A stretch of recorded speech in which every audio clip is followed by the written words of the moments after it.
வணக்கம் நண்பா, இணையமுள்ள எதை பற்றி பார்க்க போகிறோம்னா TP-Linkன்ற பிராண்ட் வைஃபை அடாப்டர் வந்துருக்கு. ஸோ அதோட அன்பாக்சிங் மற்றும் இன்ஸ்டலேஷன் தான் எப்படி பண்ணுறது வீடியோக்குள்ள பார்க்க போகிறோம். ஸோ இந்த வீடியோ வந்து iPhone 13 தான் முழுமையாக எடுக்கப்பட்டிருக்கு. ஸோ வாங்க வீடியோக்குள்ளே போகலாம்.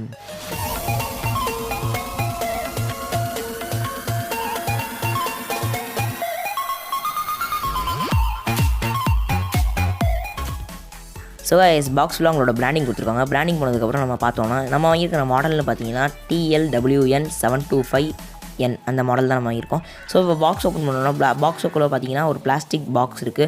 ஸோ அதுக்குள்ளே யூசர் மேனுவலும் அது எப்படி யூஸ் பண்ணுறது இன்ஸ்டாலேஷன் கொடுக்காங்க. நான் உங்களுக்கு இன்ஸ்டால் பண்ணி காட்டுறேன். அப்புறம் ஒரு CD இருக்குது. இந்த CD வச்சு தான் இன்ஸ்டால் பண்ணணும். இல்லைனா உங்களுக்கு சாஃப்ட்வேர் எப்படி டவுன்லோட் பண்ணுறது நான் சொல்லித்தரேன். ஒன்றும் பிரச்சனை இல்லை, கடைசியில் வரும் பாருங்கள். ஸோ இது விண்டோஸுக்கும் அது சப்போர்ட் ஆகும். அது விண்டோஸுக்கும் எப்படி பண்ணுறது நான் சொல்கிறேன். பட் நீங்கள் பண்ணி பாருங்கள், கன்ஃபார்மாக வரும். இல்லைனா யூடியூப்லேயே நிறைய வீடியோ இருக்குது, சர்ச் பண்ணி பாருங்கள். ஸோ இதுதான் நம்மளோட TP-Linkோட ஒயர்லெஸ் அடாப்டர். ஸோ இது வந்து கோல்டு பிளேட்டடும் வந்திருக்கு. ஏன்னா கோல்டு பிளேட்டட் வந்து கொஞ்சம் அந்த கருப்படிக்கிறது அந்த இஷ்யூஸ்லாம் இருக்காது. ஸோ அதனால தான் இந்த இது நான் பார்த்து வாங்கினேன். மற்ற பிராண்டிங்கில் இது இருக்கா என்னென்னு எனக்கு அது அவ்வளோ தெரில. ஸோ நீங்கள் பாருங்கள், நல்லா கோல்டு கலரில் இருக்கும். TP-Linkன்ற பிராண்டிங் கொடுத்துருக்காங்க. நான் வந்து 1 மந்த்தாக இதை யூஸ் பண்ணுறேன், நல்லாவே இருக்குது. ஆனால் இது 150 Mbps தான் ஸ்பீடுன்றாங்க. பட் இது ஓகேவாக தான் இருக்குது. ஆனால் இதில் சில டிஸ்அட்வான்டேஜஸ்க்கு நான் கண்டிப்பாக சொல்கிறேன் லாஸ்ட்டில். ஸோ கைஸ், இந்த சாஃப்ட்வேர் தான் நான் கீழே டிஸ்கிரிப்ஷன் லிங்க் கொடுத்துருக்கேன். மறக்காம அதை டவுன்லோட் பண்ணுங்கள். கிளிக் பண்ணிட்டு நீங்கள் உள்ளே போனாலே அது எப்படி பண்ணணும் அடுத்த ஸ்டெப்ஸ் அதுவே சொல்லும். இந்த சாஃப்ட்வேர் எப்படி டவுன்லோட் பண்ணால் இப்போ நம்ம பார்க்கலாம் வாங்க. இப்போ உங்களோட ப்ரௌசர் ஓப்பன் பண்ணிட்டு TP-Link wifi adapter driver type பண்ணிக்கோங்க. ஸோ டைப் பண்ணிங்கன்னா ஃபஸ்ட் லிங்க் வரும். அந்த லிங்க் ஓப்பன் பண்ணிக்கோங்க. இந்த லிங்க் தான் கீழே டிஸ்கிரிப்ஷன் லிங்க் கொடுத்துருப்பேன்.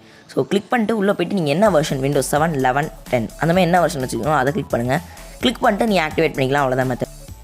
ஸோ கைஸ், இது ஒரு டிஸ்அட்வான்டேஜ் பண்ணுவோம். முக்கியமான டிஸ்அட்வான்டேஜ்னு பார்த்தீங்கன்னா ஒரு வாட்டிங்க PC ஆன் பண்ணும்போது இது டிஸ்கனெக்ட் ஆகிடுது. நீங்கள் அதை ட்ரிபிள் ஷூட் பண்ணி திரும்ப பேர் பண்ண வேண்டியதாக இருக்குது. ஸோ இது வந்து முக்கியமான டிஸ்அட்வான்டேஜ். செகண்ட் ஒன்று பார்த்தீங்கன்னா USB 2.0 தான் இருக்குது.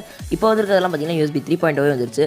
பட் வந்து இது இருந்தாலும் ஓகே தான், என்னை பொறுத்த வரைக்கும் அவ்வளோவா இது பண்ணல. இது யாருக்கெல்லாம் ஷூட் ஆகும்னு பார்த்தீங்கன்னா, ஒரு ப்ரைமரி யூஸ் பண்ணுறீங்க, உங்களோட PCயை வந்து ரொம்ப ஹை ப்ரெஷர் பண்ணாமல் ஜஸ்ட் வந்து நீங்கள் வீடியோ பார்க்குறீங்க, உங்களோட ஆன்லைனில் சக்ஸஸ் பண்ணுறீங்கன்னா இது ஓகேவாக இருக்கும். மற்றபடி ஹெவி டாஸ்கஸ்லாம் பண்ணுறீங்கன்னா இது யூஸே இல்லை. நீங்கள் வேறு ஏதாச்சும் அடாப்டர் வாங்குறது தான் பெஸ்ட்டு.